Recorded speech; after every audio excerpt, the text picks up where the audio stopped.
I looked at the roster. There were a couple of people got in there. I'm thinking, who are these people?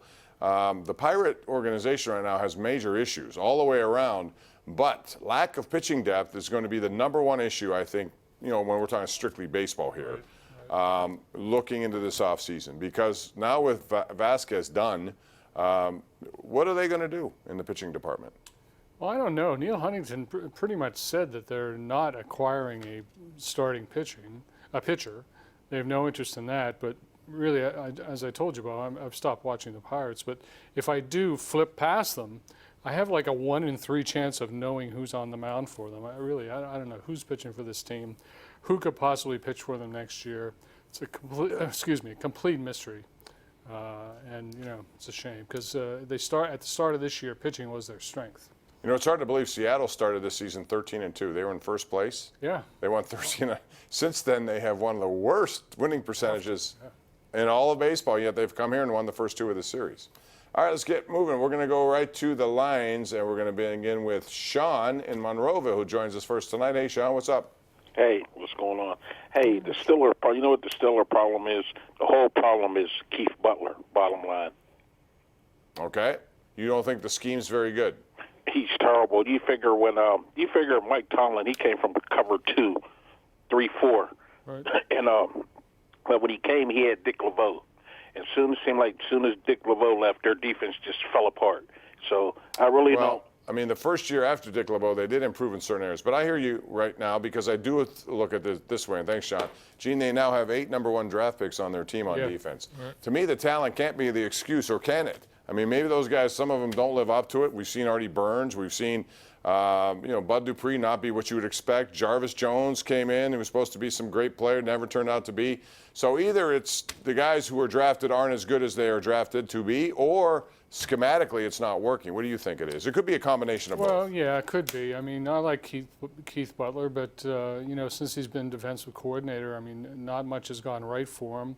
He didn't have much experience in that role. He was a linebackers coach. The fact that they do have #1 picks across the defense, that's nice, but not all #1 picks are created equal. Paxton Lynch was a #1 pick.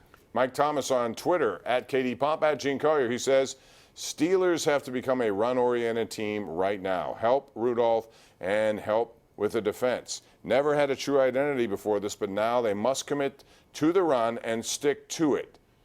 And I agree with that. I think they have to figure out what they are and stick to it. The one thing we have not seen over the last couple of years is sticking to anything. They have a run game, which potentially could be good. At least they have all the parts that you would think, a good offensive line, good running backs, you would think. How about just a commitment to it has been lacking? Yeah, really, since Willie Parker left, the Steelers have not committed to the run at all. I mean, they've always been convinced that Ben is their best player, and they're going to play with him. Everybody else is ancillary, complementary pieces. The tweeter makes a very good point that this might be the time to make that commitment, even though running teams are just about extinct in the NFL. It can be done. Seattle's remained pretty much a running team, but they were running quarterback too. So we'll see. Mike in Beaver County. Hey, Mike, how are you? Hey, Pomp. Hey, Gene. How you guys doing? We're good. Thanks for calling. I think the Narduzzi call on the field goal was a program-changing call for recruitment purposes, school purposes. I mean, you can't see anything forward around for this Pitt team going forward. I mean, it's just terrible.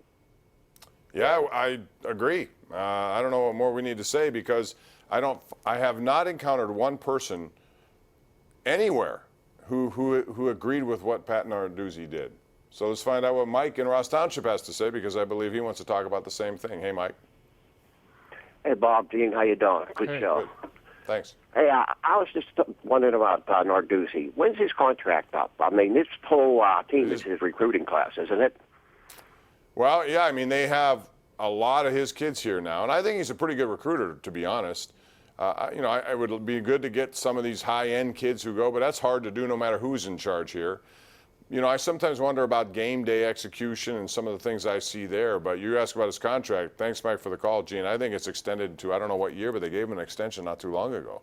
right? Yeah, he's not in trouble that way. His contract's not an issue. But I don't think it's the kind of contract that can't be bought out if they really were of a mind to, as they did with Kevin Stallings.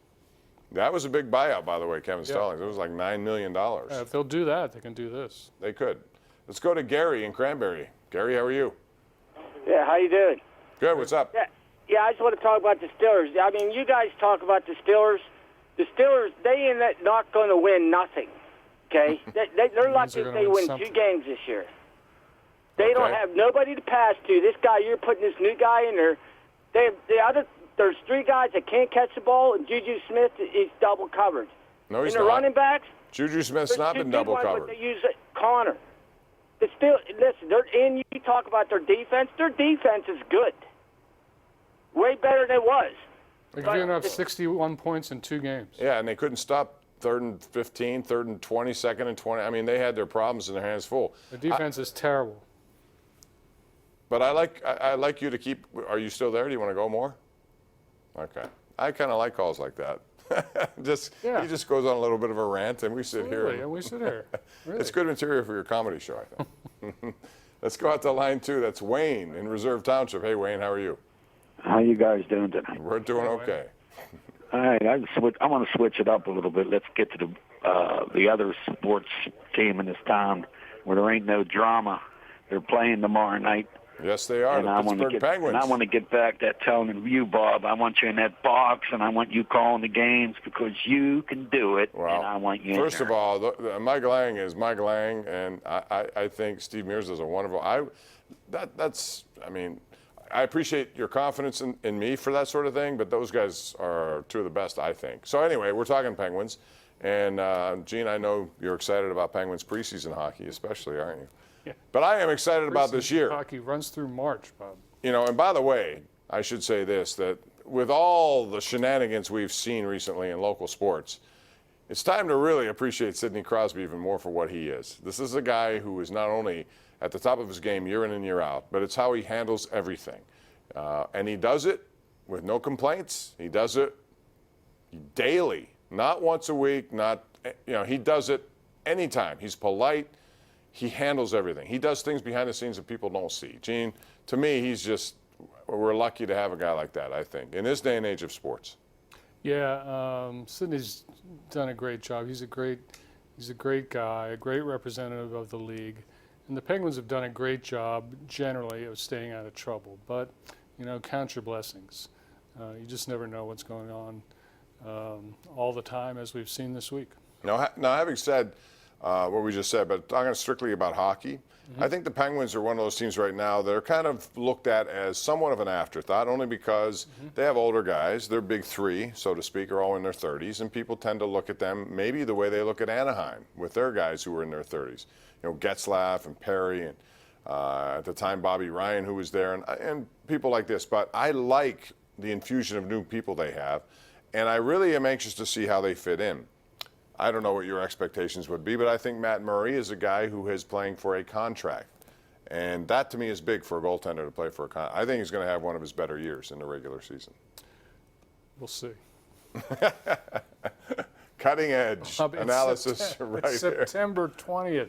Is Yeah, it but September 20th? It is. It's not even It's September 18th, 20th. so we're way ahead of schedule. Gosh, please. All right, but I am what lies ahead, and we saw Sergei Bobrovsky get a ridiculous contract. The money's up, the market's up here, and if Matt Murray wants to get the market up here, he's going to have to do it. Maybe they would have been better off signing him early. They did it once before, but hey, they're going to wait. He's going to, play very motivated hockey. I think it's going to be a good Here's my contribution to the hockey talk. What's Bob. that? Happy birthday, Scotty Bowman. Happy birthday, Scotty Bowman. That's a good contribution. There you go. Got plenty more calls. We'll get them when we come back right here live on Pittsburgh CW.